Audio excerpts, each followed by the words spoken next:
नमस्ते बच्चों। आज हम लोग कक्षा 6 का 10वां पाठ भीष्म की प्रतिज्ञा पढ़ेंगे। यह एक एकांकी है। यह ऐतिहासिक संदर्भों पर आधारित एकांकी है। इस एकांकी में सभी पात्रों का नाम दिया गया है। नाटक को छोटा सा रूप ही एकांकी है। इसके पात्र हैं शांतनु, भीष्म, दासराज, सत्यवती, सैनिक, द्वारपाल, देवगण और सत्यवती की सखियां। शांतनु जो थे हस्तिनापुर के सम्राट थे। भीष्म जो है हस्तिनापुर के युवराज थे। दासराज जो है निषादों के राजा थे और सत्यवती दासराज की पुत्री थी। तो आइए देखते हैं पहला दृश्य में क्या होता है। स्थान यमुना के निकटवर्ती प्रांत में निषादों के राजा दासराज का निवास स्थान है। यमुना के किनारे ही रहते थे। ऐसा दृश्य बनाया जाता है। उसके बाद दासराज भरत कुल के श्रेष्ठ हस्तिनापुर के राजा शांतनु का स्वागत है। उनका स्वागत करने में देवराज इंद्र भी अपने को समेट नहीं पाते। उनका स्वागत निषादों का यह छोटा सा सामंत किस साहस से करे। फिर भी इस झोपड़ी में आपका स्वागत है। जब दासराज के घर में महाराज शांतनु जाते हैं तो यह वाक्यांश दासराज कह करके उनका स्वागत करते हैं। तब शांतनु बोलते हैं, आप मेरे मित्र हैं दासराज। आप देश की अत्यंत प्राचीन जाति के राजा हैं। आपके पूर्वज निषाद राज गुह को भगवान रामचंद्र का सखा होने का गौरव प्राप्त था। मैं इस संबंध को, इस स्नेह सूत्र को और भी दृढ़ बनाने के विचार से यहाँ आया हूँ। स्नेह सूत्र यानी प्रेम सूत्र। दासराज कहते हैं कि यह मेरा सौभाग्य है राजन, आप आज्ञा दें। शांतनु, आपकी परम सुंदरी कन्या योजनागंधा सत्यवती को मैं हस्तिनापुर की राजरानी बनाना चाहता हूँ। तब दासराज कहते हैं कि यह मेरा परम सौभाग्य होगा महाराज, परंतु हस्तिनापुर का राजरानी पद का बोझ यह निषाद कन्या कैसे उठा सकेगी। तब शांतनु कहते हैं कि आपकी कन्या नारी रत्न है दासराज। वह संसार के बड़े से बड़े सम्राट की राजरानी होने के योग्य है। अपनी सुंदरता से उर्वशी और मेनका को लज्जाती हुई वह इंद्रपुरी की भी शोभा बढ़ा सकती है। इंद्र की स्वर्गलोक की अप्सरा है उर्वशी और मेनका, वैसी ही उससे भी सुंदर है वह सत्यवती। वह इंद्रपुरी की शोभा बढ़ा सकती है, ऐसा शांतनु कहते हैं। फिर इस विवाह से दो जाति का हृदय भी जुड़ जाएगा। निषाद हमारे मित्र बनकर हस्तिनापुर के राज्य की शक्ति बढ़ाएंगे, आप संकोच न करें।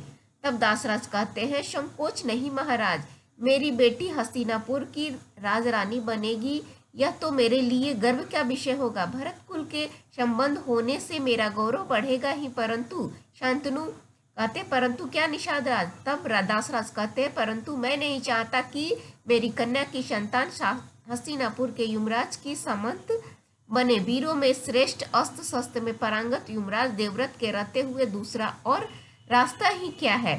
शांतनु कहते, साफ कहिए आप क्या चाहते हैं। दासराज, मैं समझा नहीं।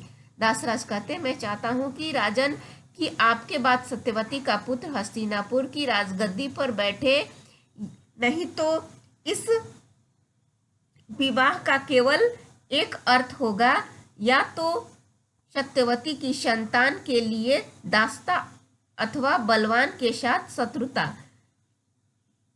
शांतनु कहते हैं कि आप क्या कह रहे हैं निषाद राज। आप जानते हैं वीरों में श्रेष्ठ देवव्रत सर्वथा योग्य और सुशील है। प्रजा उन्हें प्यार करती है, राजगद्दी पर उनका अधिकार है।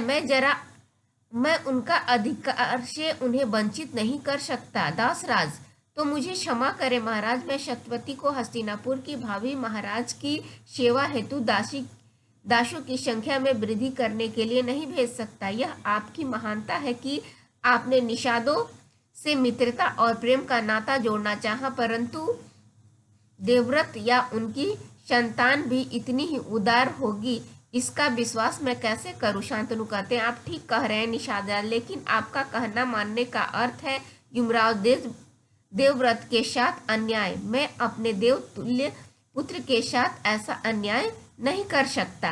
शांतनु उदास मन उठकर चले जाते हैं। निषाद राज उन्हें आदर पूर्वक विदा करने के लिए बाहर तक जाते हैं। वहां महाराज शांतनु का रथ खड़ा है। पर्दा गिर जाता है। अब दूसरा दृश्य शुरू होता है। स्थान दासराज के घर से।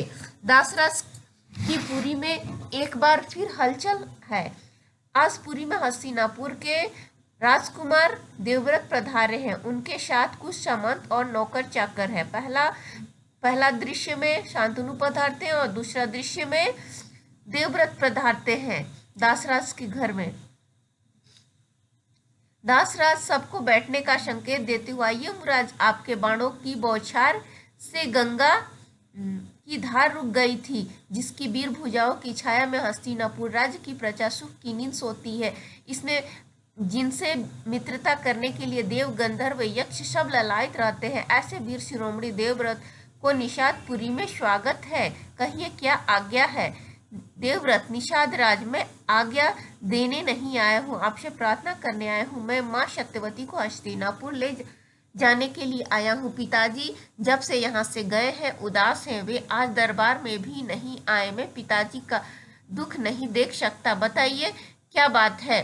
तब दासराज कहते हैं, तो महाराज ने आपको कुछ बताया नहीं? मैंने तो उनसे अपनी बात साफ साफ कह दी थी। देवव्रत, नहीं, उन्होंने मुझसे कुछ नहीं बताया। दासराज, ठीक है, वह आपका दिल दुखाना नहीं चाहते। मेरी शर्त भी तो असंभव है। मैं जानता हूँ उसे मानना के साथ अन्याय करना होगा। देवव्रत कहते हैं, क्या बात है?